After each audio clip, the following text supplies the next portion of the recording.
చారిత్రక విజయం. దేశ చరిత్రలో ఇదే మొదటిది. మా కులదైవం వెంకటేశ్వరుడు, ఆయన దగ్గరే సంకల్పం చేసి కార్యక్రమం మొదలు పెడతా. శ్రీవారి ఆశీస్సులతో అంచెలంచెలుగా ఎదిగాను. శ్రీవారికి పట్టు వస్త్రాలు సమర్పించేందుకు వచ్చే సమయంలో బాంబు బ్లాస్ట్ జరిగిన నా కులదైవమే నన్ను కాపాడాడు.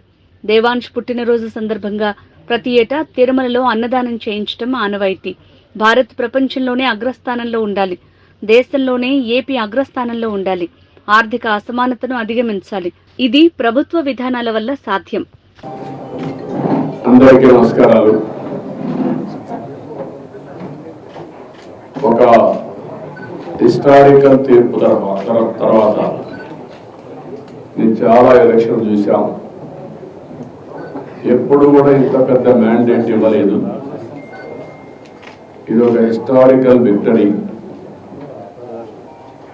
93% స్ట్రైకింగ్ రేట్ అనేది ఎప్పుడు జరగలేదు రాష్ట్ర చరిత్రలో, దేశ చరిత్రలో కూడా. నాకు గుర్తున్నంత వరకు ఇంత హిస్టారికల్ విక్టరీ ఎప్పుడు రాలేదు. అదే సమయంలో అది అయిన తర్వాత నిన్ననే ప్రమాణ స్వీకారం చేయడం, సాక్షాత్తు కేంద్ర ప్రభుత్వం ప్రధానమంత్రి అమిత్ షా గారు, అదే మరి వేరే రాష్ట్రాల ముఖ్యమంత్రులు, ఆల్ ఇండియా బీజేపీ పార్టీ అధ్యక్షుడు నడ్డా గారు, ఇలాంటి ప్రముఖులందరూ రావడం,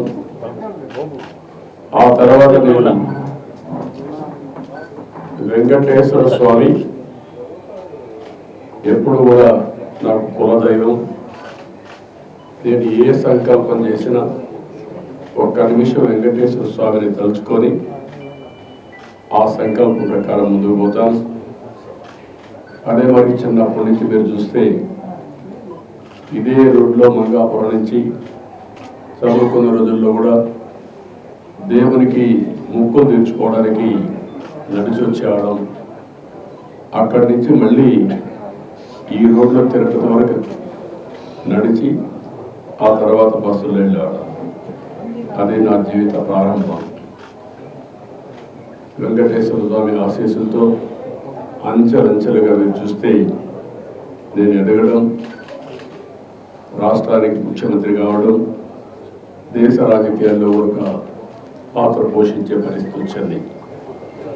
2003 నేను వెంకటేశ్వర స్వామికి పట్టు వస్త్రాలు సమర్పించే సాంప్రదాయం బ్రహ్మోత్సవాల సందర్భంగా ఆ రోజు నేను వచ్చేటప్పుడు క్లేమోర్ మైన్స్, ఆ క్లేమోర్ మైన్స్ చూస్తే ఎవ్వరు కూడా బతకలేదు.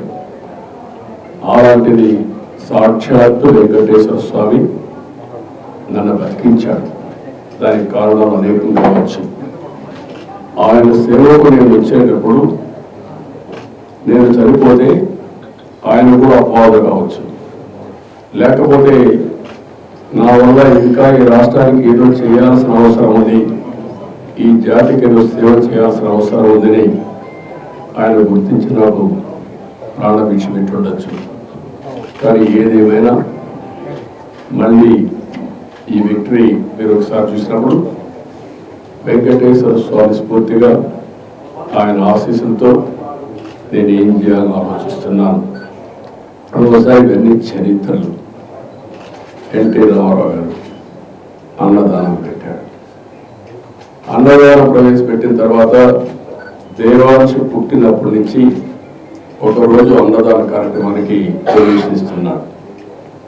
అంటే ఒక మెమరీ మీరు ఒకసారి చూస్తే వాళ్ళ గ్రేట్ గ్రాండ్ ఫాదర్ అన్నదాన కార్యక్రమం పెడితే గ్రాండ్ సన్ ఒకరోజు కాంట్రిబ్యూట్ చేసే పరిస్థితి వచ్చిందంటే ఇది ఒక అరుదైన అనుభవం. అయితే నేను ఎప్పుడు వెంకటేశ్వర స్వామిని ఒకే కోరుకుంటాను. ప్రతిరోజు నేను ఎక్కువ పూజలు చేయను. చాలా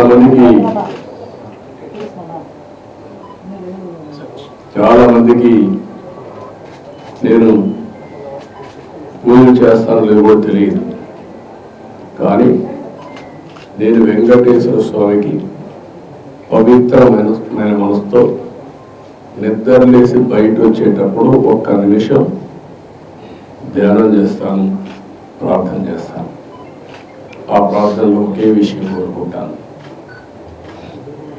రాష్ట్రం సుభిక్షంగా ఉండాలి. ఇటీవల కాలంలో మీరు ఆలోచిస్తే నేను చేసే సింపుల్ ప్రేయర్, ప్రపంచంలోని భారతదేశం అగ్రస్థానంలో ఉండాలి, భారతీయుల్లో తెలుగు జాతి అత్యున్నతమైన స్థానంలో ఉండాలి, భారతీయులు ప్రపంచం మొత్తం నెంబర్ 1గా ఉంటే అందులో 30% తెలుగు వాళ్ళు ఉండాలి. అదే సమయంలో నేను వెంకటేశ్వర స్వామి కోరుకునేది, సంపద సృష్టించడం ఎంత ముఖ్యమో సృష్టించిన సంపద పేదవాళ్ళకి వెళ్ళాలి. సంపదగా కొంతమందికి పరిమితం కావడం కాకుండా పేదరికం లేని సమాజం, zero poverty nation, zero poverty state, zero poverty district, ఇవి జరిగినప్పుడు అందరూ కూడా మెరుగైన జీవన ప్రమాణాలతో ముందుకు పోయే పరిస్థితి వస్తుంది. అదే సమయంలో ఆర్థిక అసమానతను తగ్గించాలి. ఒక అతనికి 1,00,000 కోట్లు, ఒక అతనికి రోజుకు 100 రూపాయలు లేని పరిస్థితి. ఇవన్నీ కూడా ఏ విధంగా సాధ్యము అని ఆలోచించినప్పుడు ప్రభుత్వం వల్ల సాధ్యం, ప్రభుత్వ విధానాల వల్ల సాధ్యం.